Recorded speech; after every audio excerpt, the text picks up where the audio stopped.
You're listening to a Frequency Podcast Network production.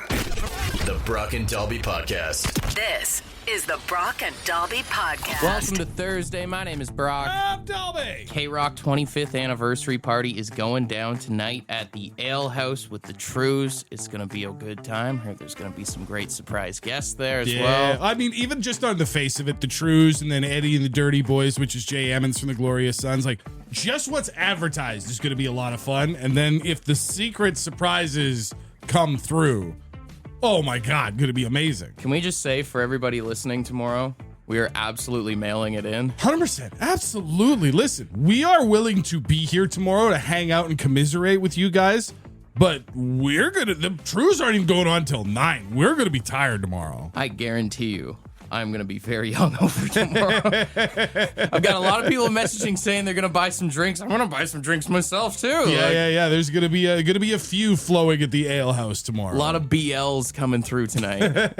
Very exciting. So I'm thinking, my usual hangover remedy is like you get a greasy burger in a milkshake. Sure. That's what my grandpa taught me. Tough to do that at 5 a.m. I know. So does anybody got any good hangover remedies? Like what can I prepare for?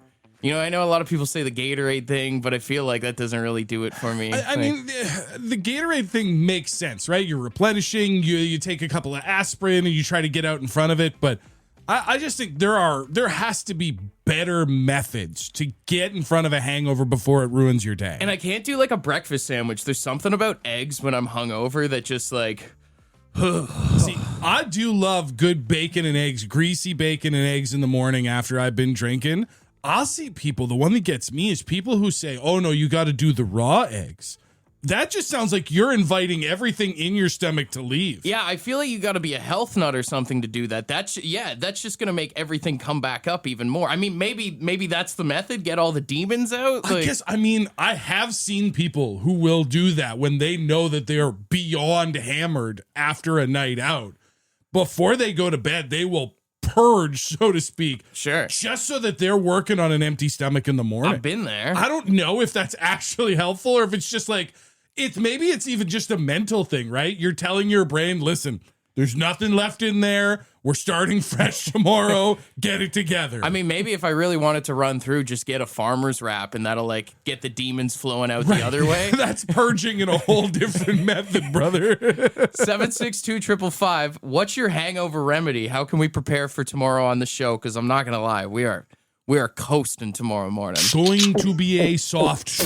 The Brock and Dalby Podcast. Brother Jay, what's your hangover remedy that actually works? The best thing ever is 2 pieces of bread and 2 glasses of water before you go to bed. Oh, just soak up everything? It works. I swear to God it works. And if you still feel a little bit fuzzy, then crack a quick beer before you head out the door. The shower beer does wonders for people. It does. But honestly, though, man, try a couple pieces of bread and a couple glasses of water before you go to bed. I mean, that makes sense. It just soaks everything up, right? Well, that's what you would hope for. Yeah, I just worry that it would be the invitation. The bread would be like to all the alcohol. Fellas, I know the way out. Follow me. Yeah, we got Brian on the phone. You got one? Bananas and Tylenol. Bananas, eh? Yeah. Potassium, it helps. I was gonna say, gotta get that potassium in you if you want to keep the body moving properly. It's kind of like the Munenaro Kawasaki, like monkey get no cramp kind of type thing. Basically. Something like that, yeah. Yeah, I just I don't know, man. First thing in the morning, if I'm already, I got the gut going. Right. I don't know if I can stomach like the chewiness. If you're not someone who can handle the texture of a banana during the best of times, you will not be someone who can handle a banana in that state. Yeah. The mushiness can really hurt some people. A lot of people are saying sausages and hot dogs on the text line here at 762-555. Just like It's the grease. It's the grease. It's the grease. You get like a sausage McMuffin or a sausage and egg or any of those kind of things, and the grease is just starts patting everything down, you know? Yeah. Just tries to put everything to bed a little bit. I'd just be worried about like the shape of the sausage and the banana. Like if you go too far back, like hit your gag reflexes too hard. Right, you know? yeah. Well, yeah. Small bites. Small bites with anything, Small to be bites honest. for sure. We got someone else on the line here. You got a good hangover remedy? Pickle juice, bud. Yeah, you drink some pickle juice, put a little bit of Tabasco in it, and dad your uncle. I mean, I've heard people doing the picklebacks like at nighttime, right? And then it helps like prevent the hangover, so it makes sense. Yeah, it cures the stomach. I mean, a couple bottles of water before bed too. Yeah, that's the thing, right? Everybody knows, like, Gatorade, Powerade, get your electrolytes back up. That's what pickle juice does. Yeah. Essentially, pickle juice is just a very different flavor of Gatorade. It's the straight source.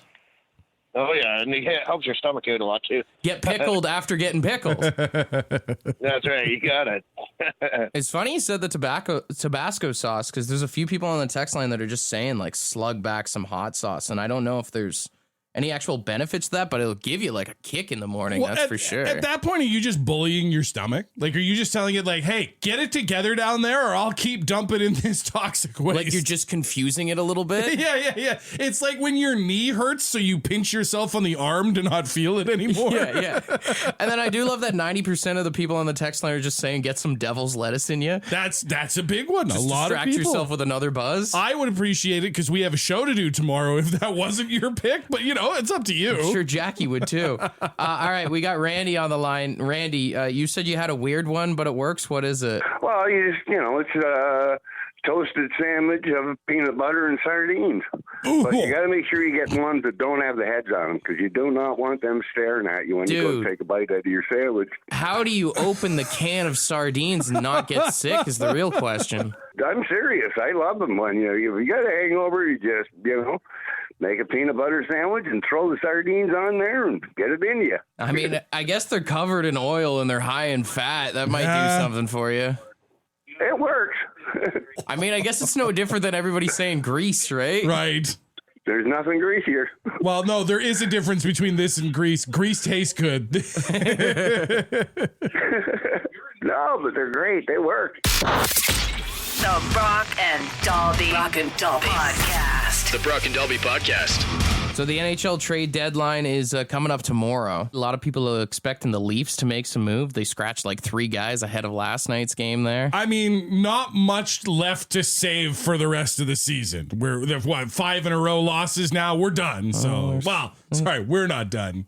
You're done. There's still a chance. You never know. There absolutely is not. I know we've talked about it before when trade deadlines come up that it's got to be a weird feeling as a player just to wake up or move your whole life to another city, hop on a plane, whatever it is, right? To get up, you're reading the paper or your favorite website, and all of a sudden you get a text that's like, hey, you're moving to New Jersey. It's a lot easier now than it used to be. I mean, you hear all those crazy stories, particularly in baseball back in the day where like players were traded for a bag of balls or something. I swear there was one where a guy was traded for a new fence. Well, even what was that Moneyball movie with Brad Pitt? It's supposed to be based on a true story. At one point, he's like, you got to keep the soda machine in my dugout stocked. Like, just crazy stuff to make deals. Yeah. I know there's a story of like Chris Draper when he got traded from the Winnipeg Jets to Detroit Red Wings. It was for like $1. Yeah. Which, by the way, what a deal for Red Wings fans. But how insulting would that be in the moment, you know? It would motivate you. Like, if you got traded for a bag of pucks, you would absolutely be motivated to be like, well, I'm going to be the most valuable bag of pucks of all time. Either that or it's making you go like,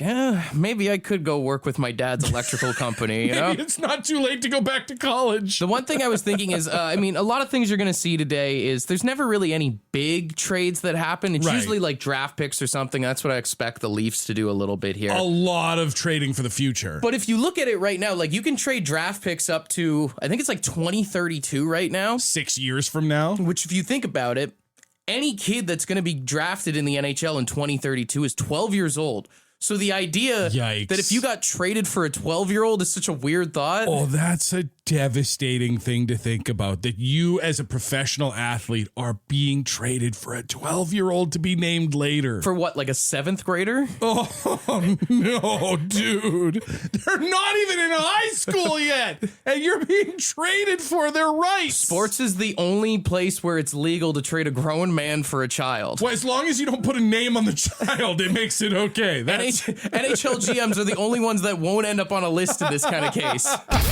This is the Brock and Dalby Podcast. So you know how sometimes when you're at work, your employer will find different ways to keep people motivated? Are you talking pizza? Well, yeah, that's what I basically like pizza parties, or sometimes they'll offer like incentives. Like some places have gym memberships or different things. Apparently the big new trend down in Silicon Valley in the United States with tech companies is having a stockpile of nicotine pouches. Like Zin's lip pillow kind of thing? Basically, yeah. They've just got like fridges or drawers or shelves or all sorts of little dispensers. And if you are working for these companies and you're over the age of 21, which is legal age in the States, you can just walk over anytime you need a quick fix and grab a company-sponsored lip pillow. What's the reasoning? Well, so they say, and I've never used tobacco pouches myself, even when I was smoking, so I'm not sure, but apparently they can give you almost like a hit of energy and focus. That is true. With the nicotine. So, you know, a lot of these jobs are long hours, high intensity, coding apps and websites and different things in the tech space, especially now with AI. There's a lot of work to be done there. So to get employees to work these long hours but stay engaged and not burn out, free nicotine pouches. It's low key, a smart move. If you think about it, get them addicted to nicotine, become the source, make them addicted to coming into work. It's genius. It's just funny because, like, I can remember stories about, like, when Google or Facebook were first blowing up in the tech space, their big thing was, like, we have chefs on site and we do, like, family-style meals for breakfast, lunch, and dinner for all our employees. And now it's like, nah, we'll give you some Zins and you stay chained to your desk. Dude, I guarantee you people in the trades would love this. Could you imagine just like a double bubble bucket full of Zins over in the trailer? And it's like, hey, help yourself anytime you need a little pick-me-up. I know people that would bail on their benefits to take this. If their foreman was like, you want to sign off on your Sun Life and sign up for free Zins and White Monsters?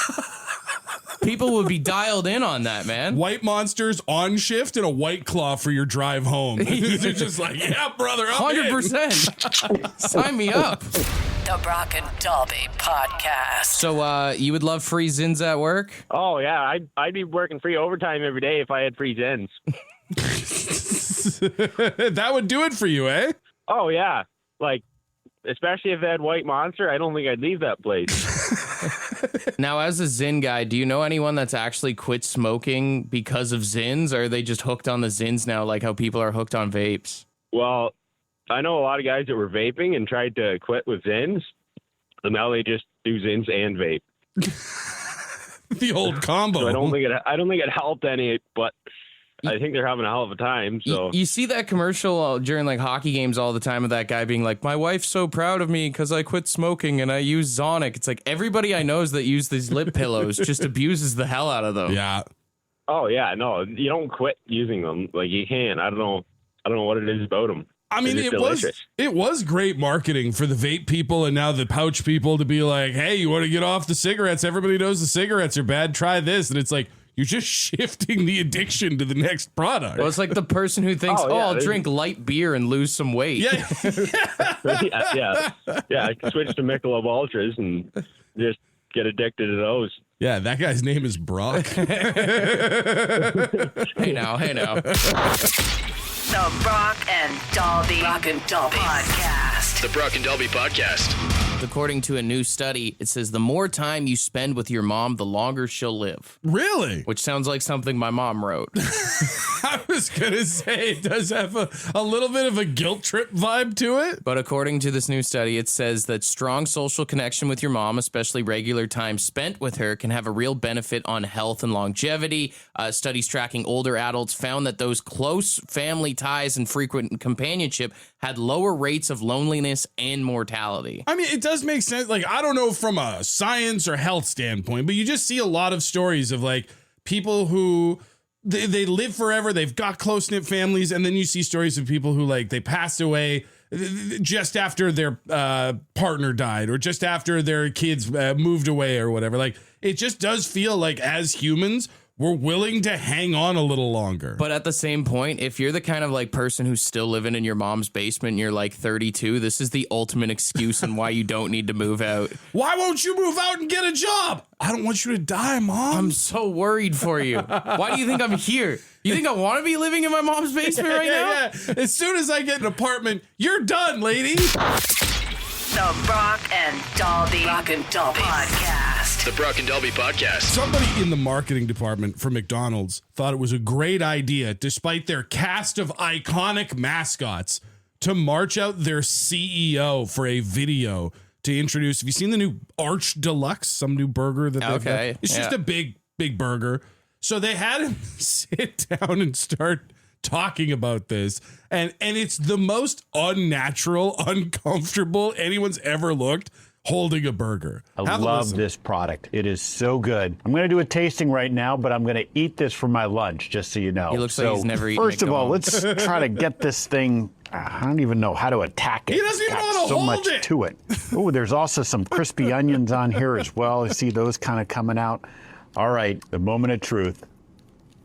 There's a baby bite. That is is all so bun. good. That's a big bite for a big arch. The audacity. I mean, he's on video and he's telling you that's a big bite. This is like when my kids, when I'm like, hey, you have to try your supper or else you don't get any that's dessert. a picky eater bite right there. 100%. And then the way he's holding it, like it's like when you give someone who's never held a baby, and they're like, oh God, what do I do with this? I get he's trying to sell it, but it's like I mean, there's a lot of people that work for companies that try to sell products that have have never tried it before. Yeah. So he's getting roasted online. People are saying, like, has this guy ever even eaten it? He refers to it as product instead of a burger. Yeah. So he had this response. Question recently came in on my Instagram. How often do I eat at McDonald's? I would tell you it's a lot, probably 3 or 4 times a week. Sometimes it might be a breakfast, sometimes it might be a lunch. Liar. But hey, one of the perks of the job, you get to eat at McDonald's a lot. Yeah, I mean, maybe if you're like stopping by to like close down a franchise or something. Yeah. You grab a fry on your way out the door. The best part about this, though, is it is inspired all the other big fast food chains to start dunking there's like on a him. pissing competition now? Burger King, Wendy's, and even A&W have all marched out. I think it was Burger King and Wendy's did their CEOs eating their burgers, just showing like, hey, we actually believe in our food. And then, of course, A&W marched out. What's the guy's name? Alan? Yeah. They did a video. It's basically a shot-for-shot parody of the McDonald's one of him eating a teen burger. It's fantastic. Alan's the only person I trust to represent a burger brand, you know? Like, he's got a little bit of a barrel on him. The rest of these CEOs, like, this guy's wearing, like, a cardigan. Right. Eating a burger. Like, what does he know? You look like Mr. Rogers. And I'm not besmirching Fred Rogers, but I'm just saying that guy didn't look like he knew how to put down a Big Mac. You're just not representing the people that are going through the drive-thru, in my opinion. Get Grimace out here. Have him put down an Arch Deluxe, and I'll be like, okay, now I'm on board. Yeah. I don't know who this guy with his Ivy League degree is. He's not eating burgers. Also, if you want to sell the burger, have someone who's in there that's like, Yeah. I don't want to hear about how I'm going to save the rest of this product for my lunch later today. No, I want you to pick it up and never put it down because it's too good. The problem with these big companies is they have all these people running these companies that don't actually care about the product. That's just it. I mean, listen, maybe the CEO of McDonald's is a great businessman. I'm sure he's got the job for a reason, but it's not because he knows what makes a burger taste good. He's got to gain at least like 40 more pounds for me to respect the guy's opinion on food. Get out there and bulk up, brother. Get a couple stretch marks, dude. Get some golden arches on your gut, and then I'll respect your opinion. This is the Brock and Delby Podcast.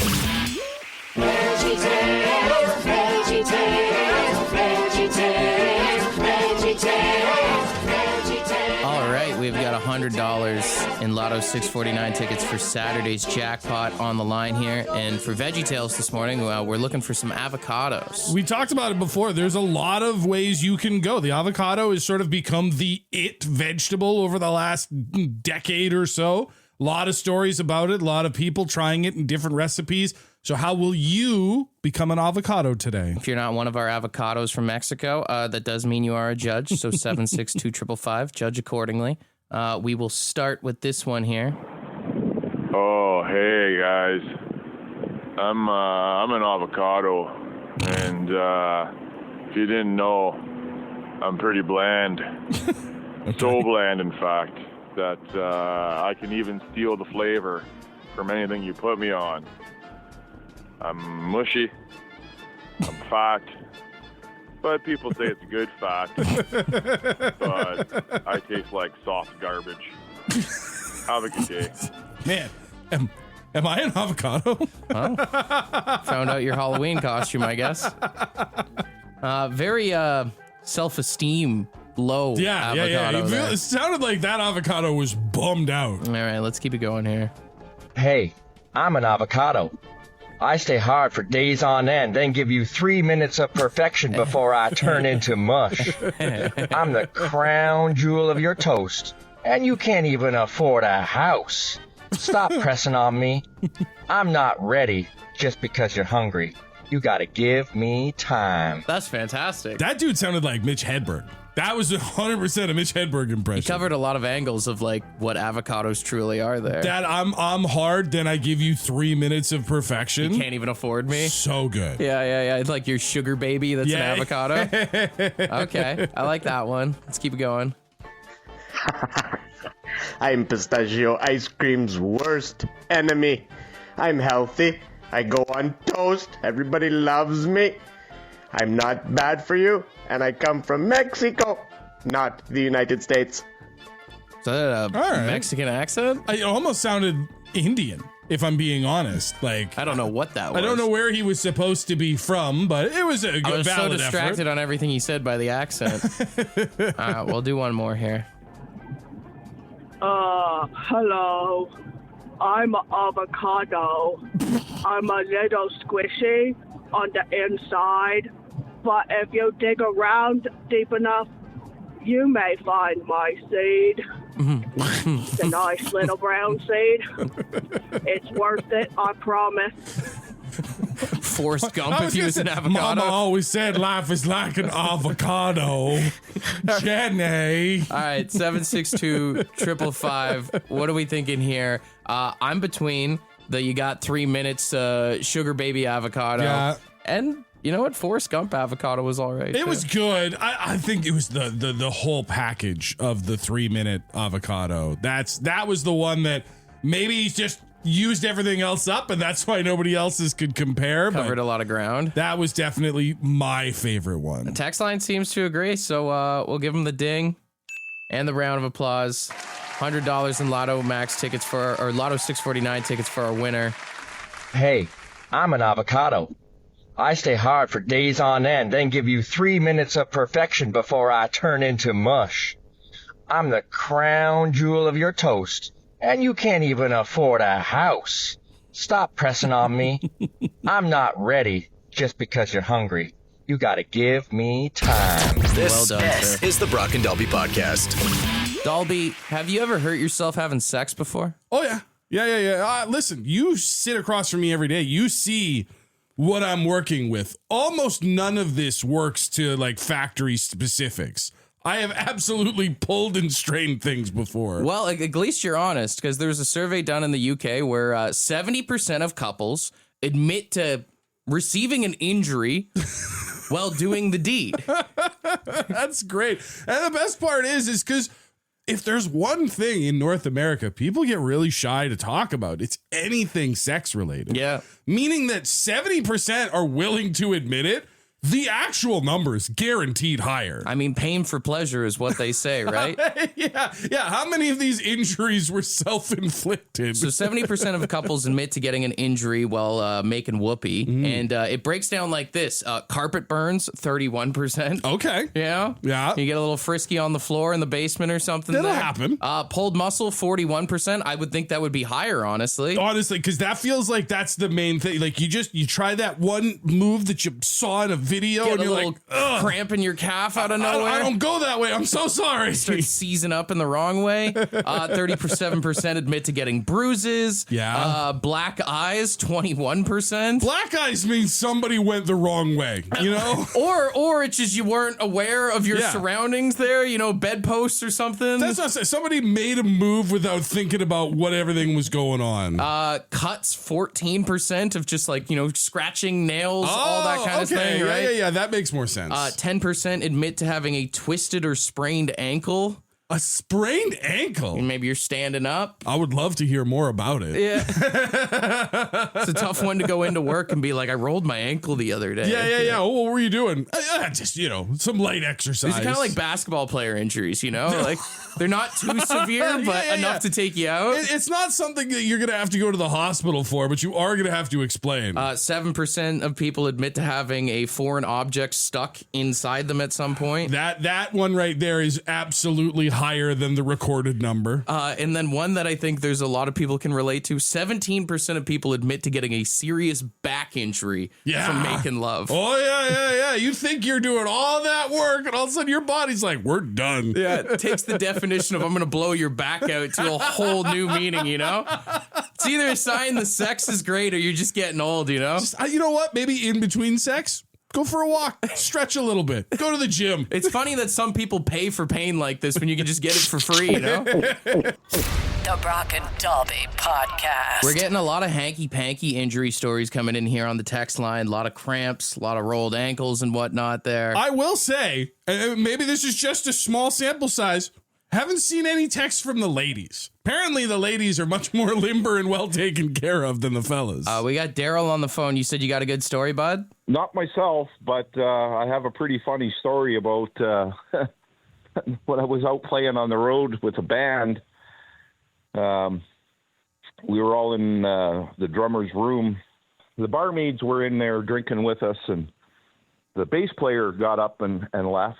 Next thing you know, we hear this crash and this screaming going on. We're like, what the heck is going on here? So it was right across the hall. So anyways, we go there. We open up the bathroom door, and here's the bass player laying down on the floor in the fetal position, grabbing his groin, and the barmaid in the shower on her back.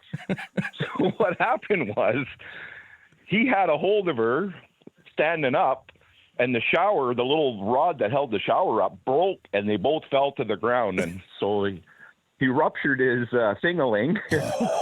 Sorry, ruptured? It bent it back when she fell down, and when she fell down, it bent it back. Oh, my God. We must have laughed for about 2 hours nonstop. I'm telling you, it was the funniest thing ever. I get the urge. That is not the appropriate reaction when somebody ruptures their genitals. Oh, yeah. Unbelievable. I tried to be nondescript as much as I could. The least you guys could have done was grab him like a cold old Milwaukee to put on it or something. Yeah, we should have. Like I say, we were laughing so hysterically that I don't think we would have done the right thing. You guys didn't even take him to the doctor or anything? Well, he didn't want to go. Yeah, I guess what do you say? Show up to the ER? What's wrong? Yeah. This. Want to be a part of the podcast? Leave a message on the Bad Line. The Bad Line is the answering machine for the Brock and Dalby Show. To get the number, text the word BAD to 762-555. Thanks for listening to the Brock and Dalby Podcast.